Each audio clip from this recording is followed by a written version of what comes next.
Hey everybody, Brian Klock. Another episode of True on Two, true stories about people on two wheels.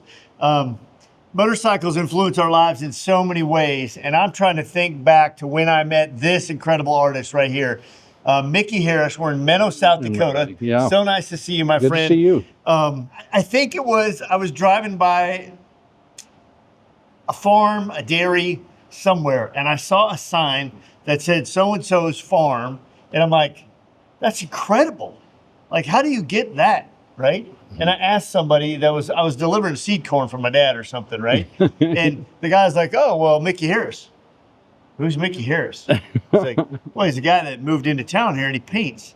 So tell me, how did you end up in Menno, South Dakota? What is it, population what, 500? 600. 600, see? Twice as big as Emory. I thought it was, I think when I moved here it was about 660, but all these towns get smaller and smaller all the time.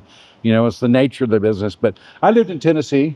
Okay. And we've been there. We raised our kids there for 23 years. Smoky Mountains is beautiful. Yeah, beautiful. Tail of the Dragon right down the road. Yeah. And but I was teaching seminars on this all over the country, but on airbrushing. Airbrushing, and in Canada and Europe as well. And had a really good thing going. Well, 2008 hit us, 2009, the banking collapse. Yeah. Everything stopped. Well, my friends, as an artist, when people are scared about money, that's the first thing that goes. They do not buy artwork. Yeah. And so the seminars dried up. I was like, what are we going to do? Yeah. My wife and I, so I can't be out on the road. Tennessee is impoverished up there in the Smoky Mountains. You know, some people, Knoxville stuff, you could do some work out of, but there wasn't anything going on. Everybody was freaked out about it.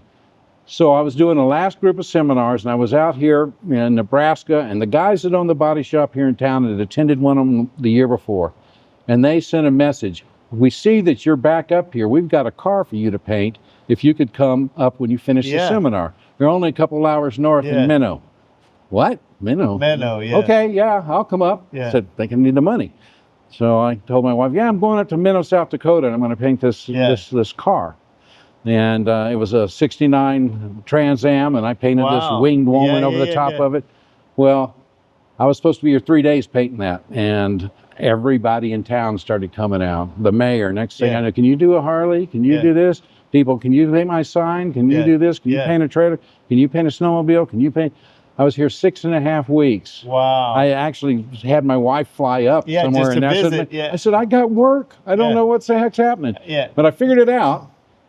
We're in farm country. Yeah. The Midwest was not affected like these other places. Yeah. Because people still had to eat. Yeah. So they were carrying on like normal. And I said, honey, I think I found us a place. This is it, huh? We can go. We need to be in the Midwest. That's we need to get out there where farmers are to at least get through this. And of course, it saved us, and we just never left. You know, it's incredible. And so we got a lot of good friends. Almost 18 years. Yeah, I did since I started coming. Right? Yeah, we actually moved here with everything in 2012. So, but I was coming up here from 2009 to each year and had work. While we were trying to figure out how to get out of there. Yeah, but as I was getting into the motorcycle customizing world, wanting to try to do something right, if you could get something airbrushed, especially at the level you do it, that's incredible, right? And you couldn't get it here. You certainly couldn't get it in the middle of South Dakota, not to this level, right?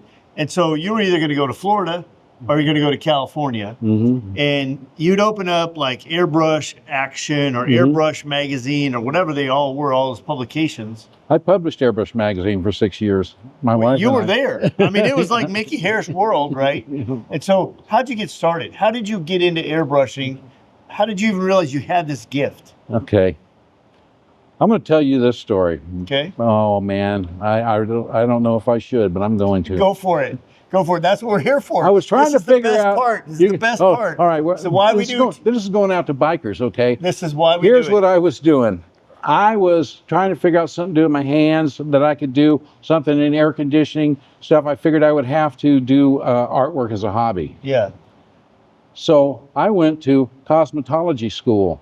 No way. And I started cutting hair. Yeah. And I thought, man, I can do this, and then it'd be a trade I can make money anywhere. Yeah.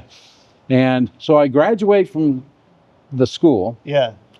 I take my girlfriend, who is now my wife, And Awesome. I said, we're going to go down to Florida. We were in Washington State. We're all the way across the country. So you went from there to there. I said, honey, we're going down. I want you to meet my parents. Yeah. You know, so we go to Florida. Well, I had graduated out of high school in Florida. Okay. And a friend of mine, I dropped her off in Mississippi. Okay. To visit her grandparents. And Yeah. I went on down. I'm running to my friend. He goes, hey, Mick. He's working at a silkscreen place. Yeah. He goes, hey, you ought to get this job, man. The same guy that owns this has a shop over there on the beach, and he's looking for an airbrusher. And these guys are making like $100 a day painting T-shirts. Well, back then I was living on $250 a month. Correct, and that was the spot. It's like, yeah, right. He Yeah. goes, no, I said, only airbrush. Yeah. He says, well, just go over there. The guy made me go. Yeah. And bless his heart for that, because I go over there and I sit down, this gruff old guy with a cigar in his mouth, and he goes, you an airbrusher? And I says, no. He said, well, good, I hate airbrushers. They're a pain in my ass, you know. And I'm going, look. I said, I just he goes, sit down, boy, don't be so damn, be such a pussy. Yeah. And he goes, he goes, listen, I got the equipment in the back room. Why don't you go back there and practice with it and see what you can do? So I go, okay, what do I got to lose? So I go back there. And a couple of people were telling me, some of the people that worked in the store, oh, yeah, these are shirt boards. You slide the shirt over it, and here's the airbrush, and these are the colors, and you'd kind of tell me what to do with it. So I kind of figured it out, how it works. So I was kind of hacking with it. Well, I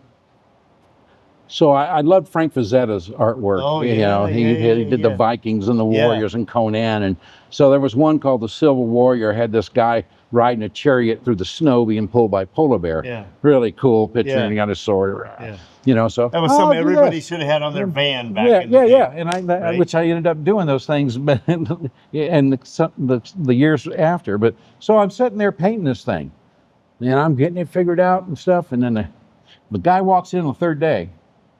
He goes, how's it going over here? I said, well, I think I'm kind of getting it. Yeah. He said, well, let me see. And he walks around the shirt and he looks and he goes, Jesus Christ. Yeah. He says, I said, man, look, it's the first shirt. I don't know. He goes, no. He said, boy, you don't understand. Yeah, Nobody's doing this stuff. Yeah. They're sticking a quarter up, spraying around it, putting a couple of palm trees and making a wave. Yeah. I'm putting you in the front window tomorrow. Yeah. Give you 100% of your money in cash every day. You just show up and work. You're an attraction. And this is early in the years, so and I mean, it was before social media. And they stuck me in I mean, he's a regular P.T. Barnum at this point, because he knows the tourists are coming here. They're coming to Daytona Beach or Orlando or wherever you were at. We were in Fort Walton Beach near Destin. And there you go. So and we were sitting, and so he put me in that front window the next day, and I just start out, and I'm painting. He says, just keep doing what you're doing. Yeah. Just paint. Yeah. He says, you're an attraction. And man, I thought it was clouding up outside, and I looked over, and it was 100 all these people standing there, covering the window. On this far from the glass, going, looking at me like I was a robot or something. Of course, then I start getting, you know, and trying to hold I hadn't painted in front of people before. It's like, holy smokes. But that was it. And I made like $60 the first day, you know, and went back to my dad's house, said, man, Dad, he goes, look, son, you got to still get a trade. You got to stick with that stuff. You know, my dad this is a fad. This is a fad. My dad had the same talk with me. He goes, I know you love motorcycles, but you got to figure out what you're going to do for work. So I come back the next day, I made like 120. He's like, same lecture. Yeah. Come back the next day. My dad would take, I hear Daddy, put the money in the Bible. Yeah, do what you got to do. Yeah. And then I go back the next day, I come home with like $180. No way. And he's like, I come back the next day, got the same lecture. Come back the next day, he's out in the driveway there, and how much you make today? Yeah. Now he's excited, right? Right. Now he's playing the game.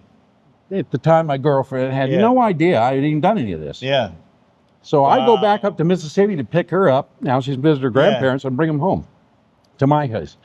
I get up there, pick her up, and we get in the car coming back, and I pull out my wallet. Yeah. $700. Yeah. She goes, what did you do? Yeah. Exactly. Yeah, like this can't I earned it. What did you do? Yeah. I hope you didn't do something stupid. No, I earned it painting airbrush. She's like, what? I didn't even know that you do that. Yeah, right? and so we get back down there, and I said, I'm not going back. I'm not going to cut hair. Wow. I found my passion to be able to do this. So I went through that school and got trained as a cosmetologist and never did it. And I said, that's it. I asked her, would you marry me? You know, and she said yes. That's thank incredible. God for that. But so you've been together a while.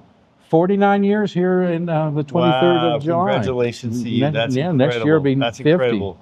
You don't even, Who would think it? Me looking only 35 and all. Yeah, I know. But you got married young, right out of kindergarten. Yeah. So the beauty of it is, though, you found your wife, right? You found a gift, you found a talent, you found a guy who is willing to say, "Hey, I'm willing to give you a shake. Go do what you do." Yeah. And so many times I think we forget that story, or we forget that guy who believed in us more than we believed in ourselves. Yeah, I know. And you have to understand, you got to credit that guy, because while he was trying to make Bill money, Matheny was his name. Yeah, but he's long dead now. Right, but while he was trying to make money, right? Yeah. He also was looking at you like, wow, you got the talent, kid. You got the gusto.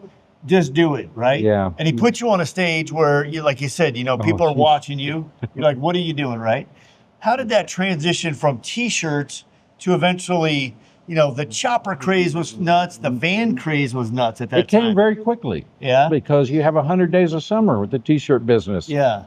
And all of a sudden, Labor Day come and the tourist season's over. Yep. And there I was. Yeah, middle of winter. I'm not making any money. Yeah.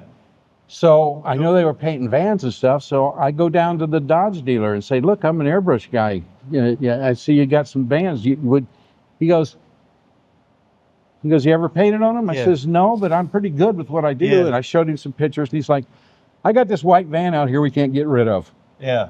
He said, "Try it." Yeah, try and paint on it. So we went back in their paint area, and the guys that worked back there showed me how to do the automotive paints and stuff, and they helped me out. And I painted like a surfer guy on this wave on this van. He sold it the next week. Yeah. So at that point, though, changed. guys are willing to take brand new vans off the lot, right, and have you put that in an area that would be, the size of a freezer door, maybe, right? Yeah, it was a little bit longer on it. But yeah, it was. But they would take that gamble, Yeah, he wasn't selling it, and he knew that the artwork was. Did the guys have to tape off and clear the whole side of it when you were done? So they had to re-clear the whole van, right, on that one side, right? Yeah. But that artwork, I got $500. Yeah, but that artwork's probably still around today. I don't know. Alive, it's hard to say. Right? It's hard to say. I would love to see it if it was.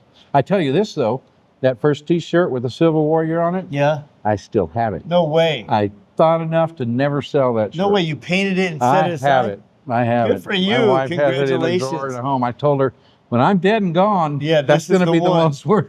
So vans, right? This dealer, a van. Yeah. Okay, that worked. Now that dealer's your buddy.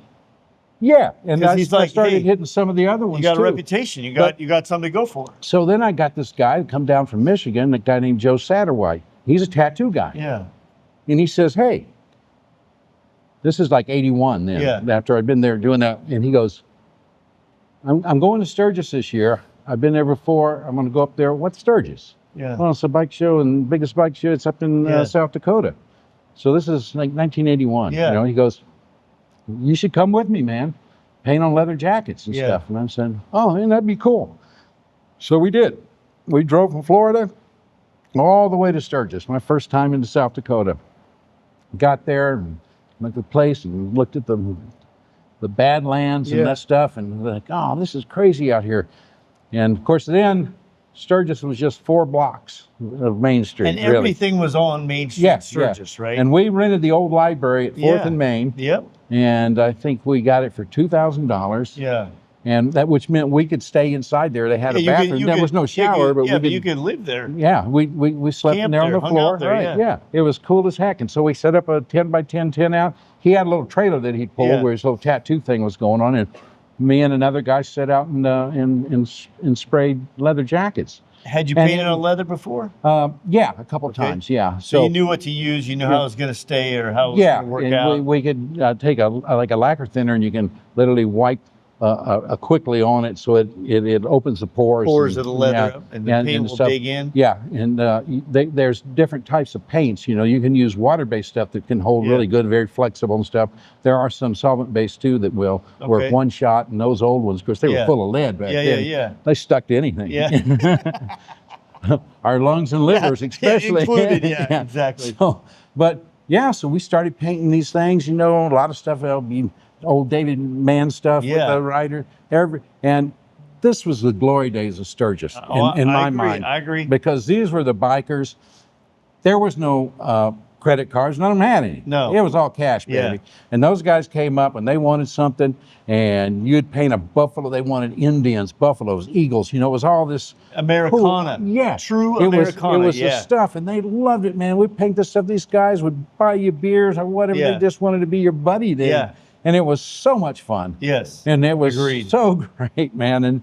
And over the years, and so I came back every year until, so 20 years. In 2001 was my last year painting at Sturgis. So here's the cool thing about this year now that this project's going. Yeah. Ken Fanger got that building on Main Street. You're going to be back on Main Street, Sturgis. I'm going to sit on Sturgis in there, and I'm going to paint something. Yeah. So while I'm there, you're going to be on the south side of the road, just in from what would people know as the old Gunners, was it? I don't know exactly where the location is. I know it's next to the Easy Rider. Okay, so next to Keith Ball, and Five Ball. So there's Easy Rider and a tattoo place. Yeah, so just think about it. If you're listening at home or you're hearing this on the podcast, you're going to go just southwest of the Sturgis Motorcycle Museum, just kitty corner, and you'll find Mickey Harris there. You'll find this trike there. That's cool. And this will be for, what is the cause that we're doing this for again? This is for Combat Control Foundation. Combat Control Foundation. Yeah. You'll be able to come in there. They'll have some things there. They'll explain some things to you. You may be able to leave a donation. And then after this is there, it eventually goes to Barrett-Jackson, Las Vegas. Yes, September 10th, 11th, and 12th. Perfect. So right over my birthday, go to Vegas. Party September, boy. Yeah, party 21st for me. Oh, I'm on the 10th. You're on my weekend. Yeah. So yeah, so party in Vegas. Go down to Vegas, hang out in Vegas, and get to see Mickey and see this bike get auctioned off. And if you're the buyer and this thing looks interesting to you, and you want a turbo trike with a big wheel and all the Americana, 200 horsepower, all the proceeds go to Combat Control Foundation. It's a great foundation for a lot of incredible people. Warriors that give us the freedoms we have today, and they should be thanked and honored every day. So with that said, Mickey, walk me through this bike and let's see what we've got here. I can't wait to take a look at what you've done. Incredible artwork. Absolutely. I started painting with the fairing in the top. Okay. Yeah. You know, In God We Trust, 1776, 2026, American Eagle. Yeah. And that's, you know, kind of representative. So then we kind of tried to do a history then of America. So this would be our next piece with Washington crossing the Delaware. I was going to say. That was a pretty famous I didn't do so painting. good at history, but that one's pretty dang good. Yeah, so that that's one awesome. pretty well. No. And of course, next was really Lewis and Clark. Oh, yeah. But I put them down there instead of the tank. I'm kind of out of sequence because the tank's such a big better piece that I wanted. So I did the Civil War there. Yeah. And I got the troops, and then I got, you can see Lincoln in there. Leading the way. And of course, part of his speech at Gettysburg Address. And then I went to, when we got the Statue of Liberty given to us, Teddy Roosevelt had some Eagles ghosts at the end. Kind of, you go over this part first, Wright brothers.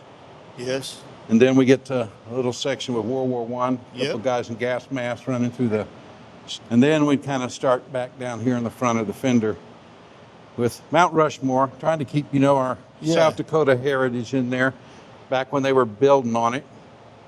And then the New York, back when they were sitting on the... Yeah, famous sitting on the beam. Yeah, eating lunch. Can you imagine up there like that? No. That's the craziest picture. And those guys all seem so cool and collected. They're just hanging out. OSHA would really throw a fit today. So then I did this Eagle again. I wanted something facing out, kind of, so that when you're switching from front to back, put something transition, outside. And then WPA program we had back in the Depression. Yeah. When they started, the government hired everybody to build dams and all that infrastructure throughout the country, which really changed the country tremendously in that regard to the taking us into a superpower, really. Outfit everything and just build it out, right? Yeah. Build a foundation. Yeah, it was amazing that they did that. And then, of course, the Hindenburg, and then start into World War II with, you can't not have that image. Yep. The flag raising at Mount Suribachi and Iwo Jima. Yep. Then, of course, Eisenhower, who was the supreme commander, and then I put Patton in. I had to have that old grizzly guy in there.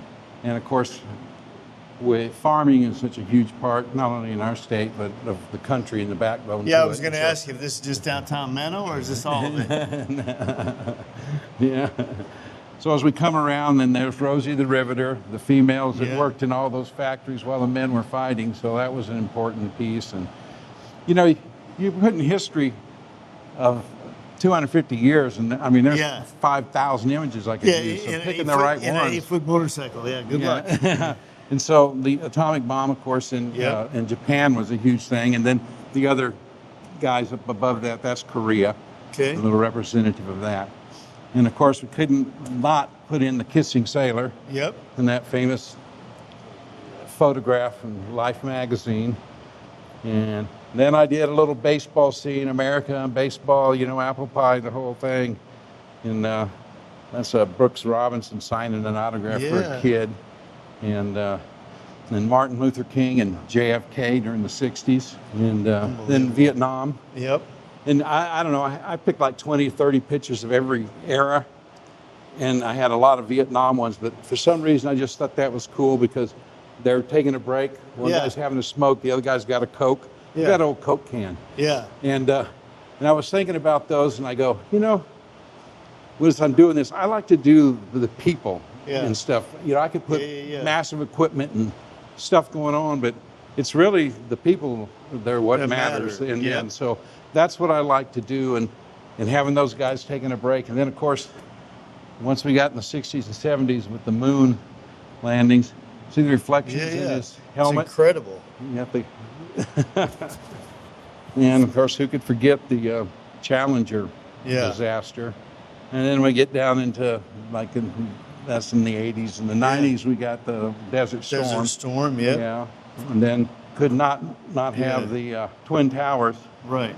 And I put never forget real light and smoke. In the smoke up on top. Yeah.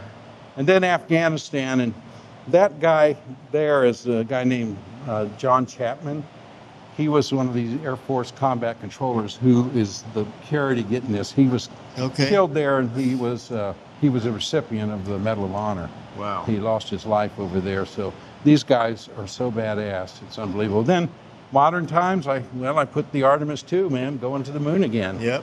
And leaving the Earth's atmosphere. And I threw Elon Musk in because he's done a lot. Yeah. You know, I don't care, love him, like him or love him. He has been a huge change. And then the most bombing Iran and with the B-2 and the bunker busters and Trump not looking too happy.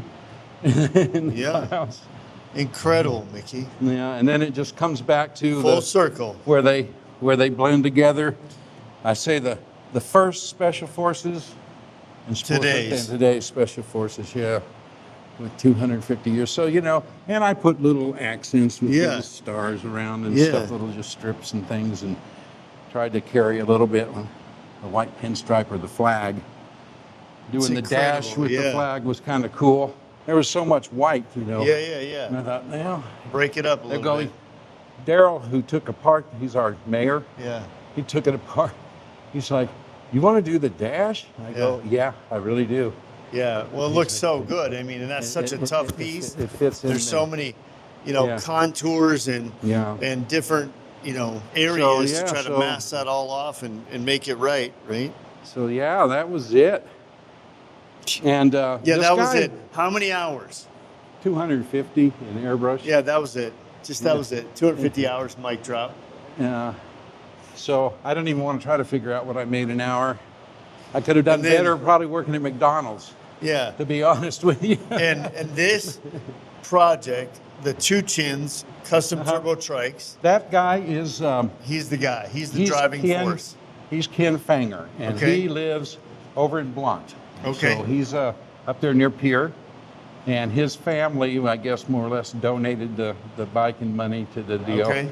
And Straight Line Customs is out of Arizona.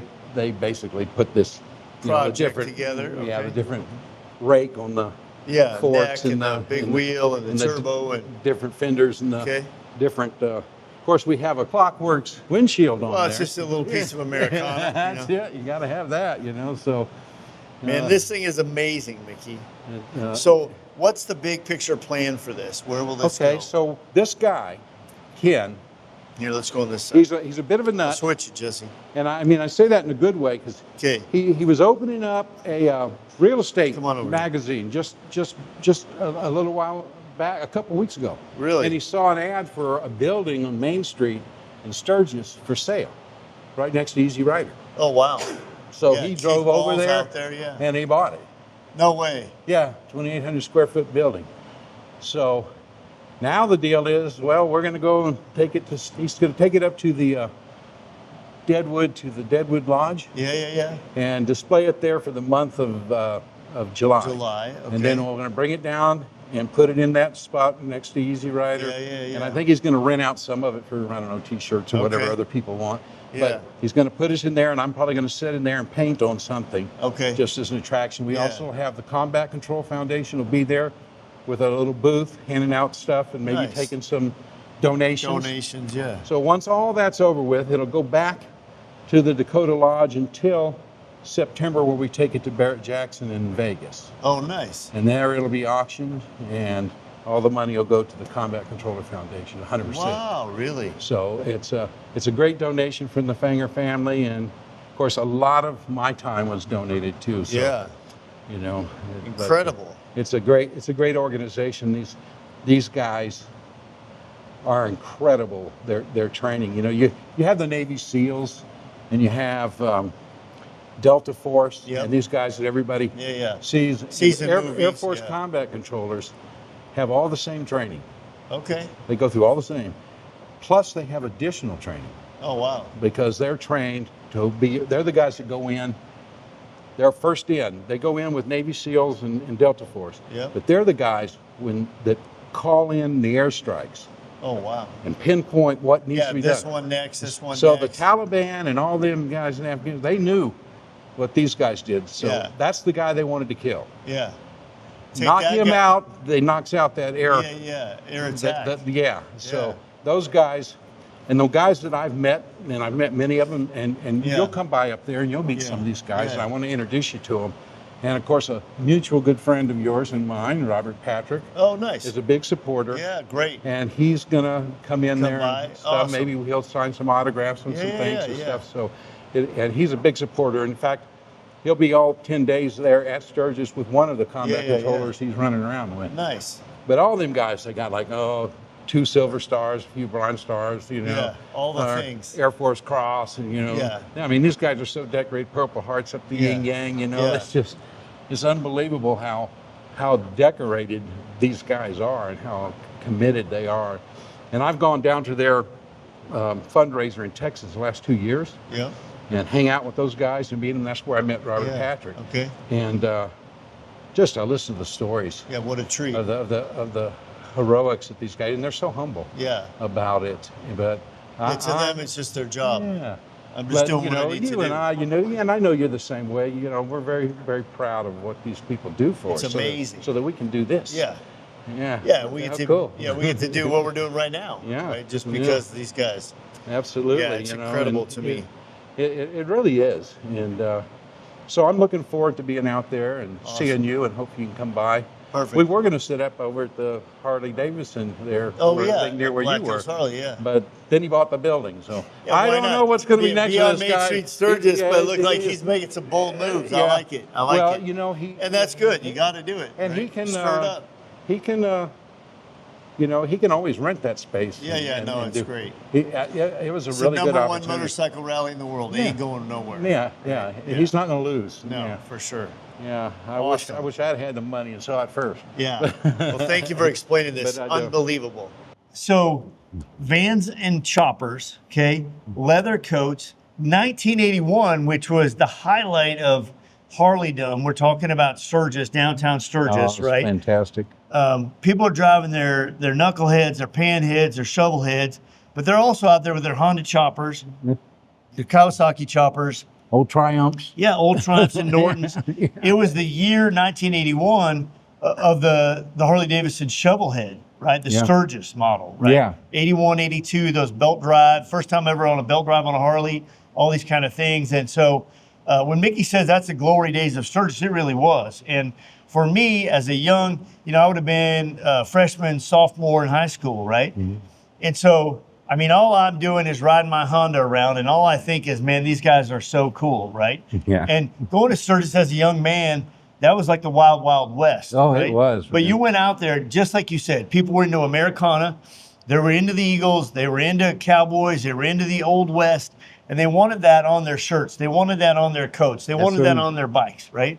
Yeah. And you were the guy. And I cannot tell you the feelings that it brings back to this day, to be able to do these things. And I'm going back 25 years later and going to get to paint there again. I know, but so I could it's going to be really cool. But what was fun is as you're describing that, and you're describing this 4 blocks, and we slept on the floor in this place we rented, and it was fun. That's what you said. God, it was fun, right? We were young, man. We could sleep on rocks. I know, but 4 hours and we're good. We paint 20 hours a day. But you're living on passion, right? Yeah. There's so much good and great going on. Yeah. And it's so much fun. Mm-hmm. And you went on to transition, if you will, for me, to being a young college guy, going to SEMA and seeing vehicles you worked on in the Ford booth, in the Chevy booth, in the Dodge booth, wherever they were at. Well, people that had the money and had the wherewithal to pull off these kind of projects, right? Mm-hmm. And they were doing, it was always Americana. It was always veteran related, good and great to help our troops. Yeah. And I just felt like you fell right into your place in your calling. It was like your heart was there. And I did. And when you painted it, it was like, it looks like this. It looks like real life. It's amazing to me. And that comes about from my upbringing. I was raised in the military. My father was a fighter pilot. So I grew up on air bases. Yeah. We moved every year or 2 years. Yeah. And to another base somewhere in the country. And so for someone and I knew I wasn't going to serve because I was into the art. And so it was my way of giving back. And I was able to be fortunate enough to be part of the Pentagon art program for 20 years too. Where I painted historical paintings for the Pentagon. I bet you didn't know that the Pentagon is the largest. Hi, ladies and gentlemen. I'm in Menno, South Dakota. We're talking about 1981 Sturgis sleeping on the floor, but I'm part of the Pentagon. Yeah, they got some stuff there. What? Yeah. Okay, that's my friend Mickey Harris. Way too humble for his own good. Oh, no. Tell me about the... Grateful. Okay, but explain. Tell me about the Pentagon thing. Well, I got hooked up with that through another friend of mine when we were publishing the magazine. He did a lot of aviation art. And he goes, Mick, you should come and be part of the Pentagon art program. And I go, what? I said, yeah, no, you could get in, no problem. And so he hooked me up with the guys that were in charge of that. And they said, yeah, they looked at some of my work and said, yeah, we'd love to have you. And so what we do is historical paintings of different things. And you probably don't know this, no one does, that the largest art gallery in the United States is the Pentagon. No way. It's got like 3,000 miles of hallways, and they're all covered with paintings. Just the Air Force section I worked in had well over, at that time, 10,000 paintings. Wow. And it was done by these group. We had probably 200 artists in that Air Force group, and some of the most amazing artists, guys that I saw their work when I was a kid making model airplanes, because they were the illustrators that did the jets, image on it, and they were like these old guys, and they like, oh man, and just to be part of that was so good. My father, he said he always avoided the Pentagon. He never wanted to be there. Well, I had a painting they were going to unveil, and the Chief of Staff of the Air Force, he says, bring your parents. I'd love for them to see it. Because he says, your dad was an old 105 pilot. Yeah. I'd like to meet him. Yeah. And I said, well, okay, I'll ask him. And I asked my dad, I don't want to go to the Pentagon, spent my whole career trying to avoid it. Well, so the general writes him a letter. Oh, no way. It said, we'd like you to so come, Dad's sir. like, okay, well, I'll come. And my dad always given me heck, as we talked about, earlier about me getting a job. With emotion. When he was there, and my mom, and that's with a bunch of senators and generals and congressmen and stuff, and we unveiled the painting, me and the Chief of Staff up there. And it's really surreal for me as well. But, when they unveiled the painting and I had to speak and stuff, I looked down in the audience, saw my dad. Yeah. I love that. Okay, that is my favorite thing. I saw his eyes, man, and he was proud.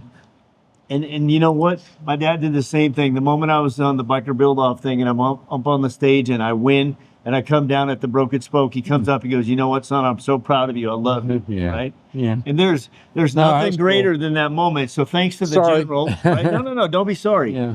That's if we can't wear that emotion on our sleeve, and we can't be proud of our dad being proud of us, right? Yeah. That's the best thing in the world. That's all you want. And that's exactly why we tell these stories, because so many times this stuff will get lost, right? Yeah. I don't want it to get lost on your sons. Yeah. I don't want it to get lost on your daughter. Yeah. I don't want to get it lost on the Mickey Harris fans, right? That is a moment, that's a defining moment where a t-shirt guy said, "I think you got it, kid."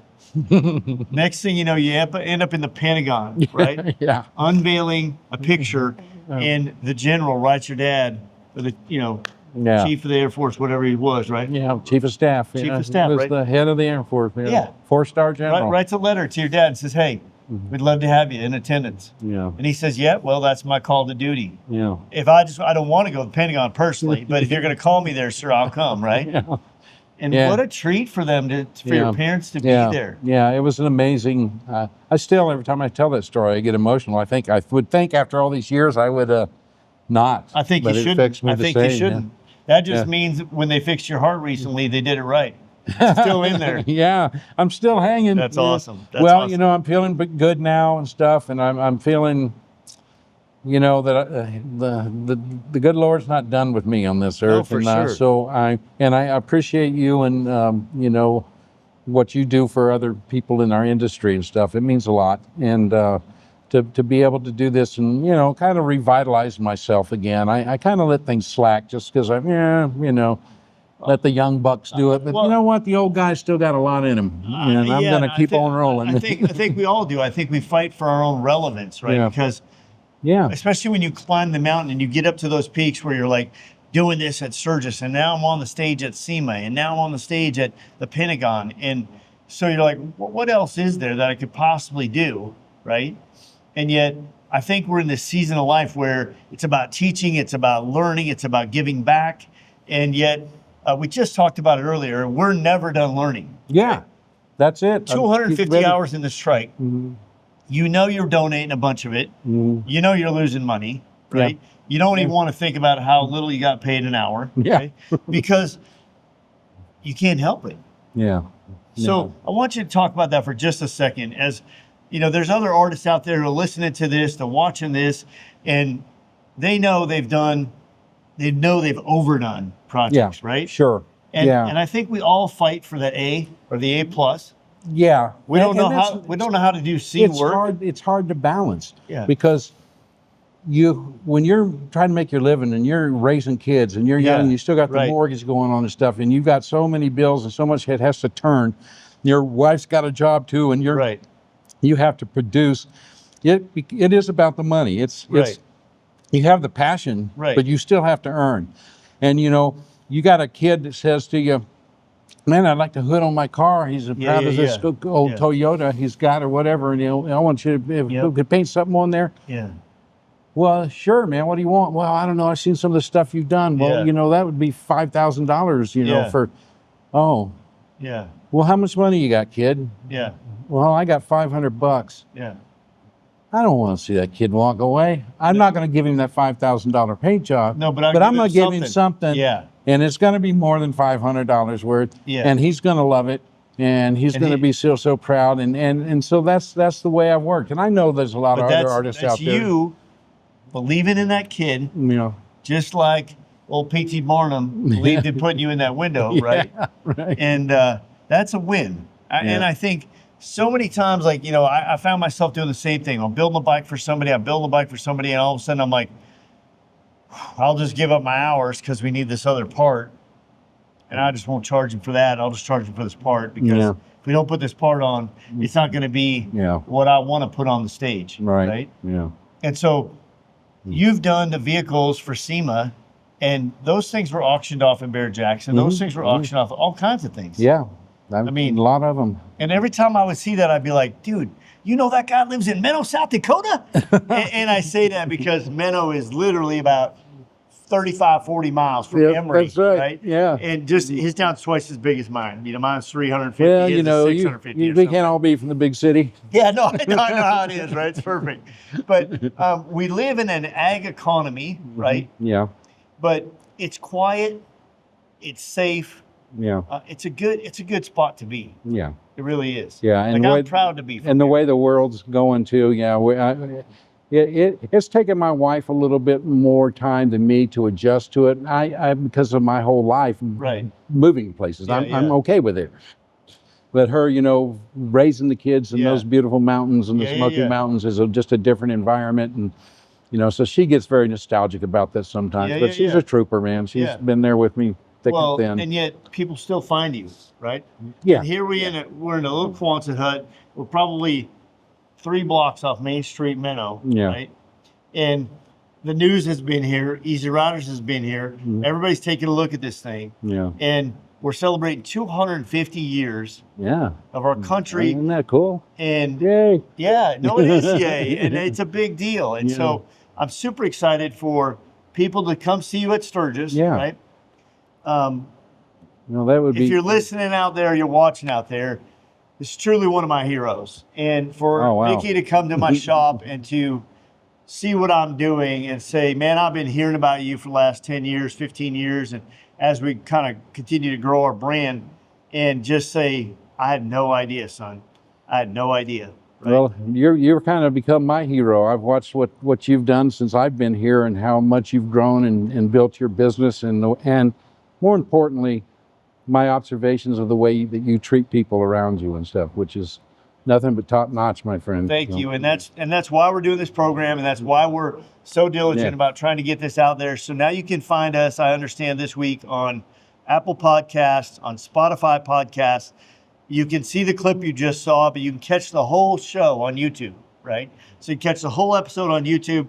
Just go to Klockworks channel, look for True on 2 show, and look for Mickey Harris, right? And so thank you so much for coming on today. Thank you for being with us. And we're not done, okay? There's some other projects we've got Mickey in line for, and you'll be seeing more of him, hearing more about what happened. And we're sure going to tell you what happened in Las Vegas in case you didn't make it on September 10th, 11th, and 12th to come see what's going on, right? That's right. Anything else you want these guys to know about Mickey Harris? No. How do they get a hold of you? How can they find you? Well, they can reach me. You can just Google me. There's contacts in there. You know, I'm not the most savvy guy with the computers, but is there a Facebook page? Yeah, or Instagram? there's Facebook, and I'm not too good on the Instagram, but I have Facebook. I have a website. Okay. If you Google me, it'll give you contacts information. You know, you can find me. I'm probably not the best at marketing myself, but I've been fortunate enough that you don't have to. I haven't had to so far, but you know, when you do this kind of work, word of mouth spreads quick. Yeah, we're talking just about the inside of this fairing, right? Yeah. And how there's so many curves and contours around those gauges, and yet you're like, I really see the American flag there. As I'm sitting on this bike, I just want to see Americana. Yeah. Right? Yeah. No, that's right. That is not easy. No. You make it look easy, my friend, but the detail and how you told the story of this bike is incredible to me. I can't wait to see what's next. I know you painted everything from mailboxes to barn doors to T-shirts. You still got that old van? Yes, I do. You were talking about? I know, and my wife is on me, and she's like, I know you're headed to Menno today. When you get done with that thing, you probably ought to talk to Mickey about painting up that van. It's not that she doesn't. I'll give you a good deal. It's not that she hates the van. She just hates that it's not painted. Yeah. And there's only one way to do it. That's really taking me back. No, and there's only one way to do it with the right guys. It's got the bubble windows. It's got the side pipes. So like I said, stay tuned. Join us for another episode. Mickey Harris, MickeyHarris. Yeah. Google it. Find my friend. You need some airbrush work. Get a hold of him. May mean a trip to Menno, South Dakota, but you'll be impressed with the ag economy here and what's going on in this tiny little town holding this amazing talent. I can't wait to see you guys in Sturgis. Stay tuned for more episodes of True on 2.